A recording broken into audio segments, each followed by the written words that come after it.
அதிமுக மிக நீண்ட காலமாக பாஜகவை தவிர்த்துவிட்டு நாடாளுமன்ற தேர்தலுக்கு முன்பாகவே பாஜகவை தவிர்த்துவிட்டு தனித்த அரசியல் செய்யலாம் என்று நினைத்தார்கள்.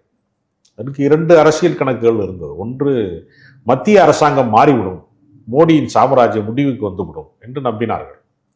அப்படி நம்பினால் தப்பிவிடலாம் என்று ஒரு கணக்கை வைத்தார்கள். அதனாலதான் பாஜகவோடு எந்த காலத்திலும் எங்களுக்கு கூட்டணி இல்லை என்று மறுபடியும் பல நேர்காணல்களில், பல செய்தியாளர் சந்திப்பில், அதுவும் இல்லாமல் எஸ்டிபிஐனுடைய மாநாட்டில் கூட மிக கடுமையாக பாஜகவோடு எந்த காலத்திலும் எங்களுக்கு கூட்டணி இல்லை என்றெல்லாம் பேசினாங்க.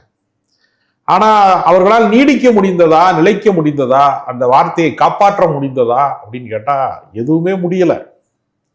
ஒரே ஒரு ரெய்டு அவங்க டோட்டலாக சரண்டர் ஆயிட்டாங்க. அதுலேயும் குறிப்பாக எடப்பாடி பழனிசாமியினுடைய மகன் மிதுன் பழனிசாமி வேறல 800 கோடிக்கு ஜிஎஸ்டி சம்பந்தப்பட்ட வழக்குகள்லாம் இருக்கு, பதிவாயிருக்கு. இப்போ எல்லா பிடிமானங்களும் அவங்ககிட்ட மாட்டிக்கிடுச்சு ஒன்றிய அரசாங்கத்திடம். எனவே அவர்கள் விரித்த வலைக்குள்ளே இவர்கள் விழுந்து விட்டார்கள். தன்னை வெட்டியவன் வீட்டு வாசலில் வெக்கமில்லாமல் நிற்குமாம் வாழை.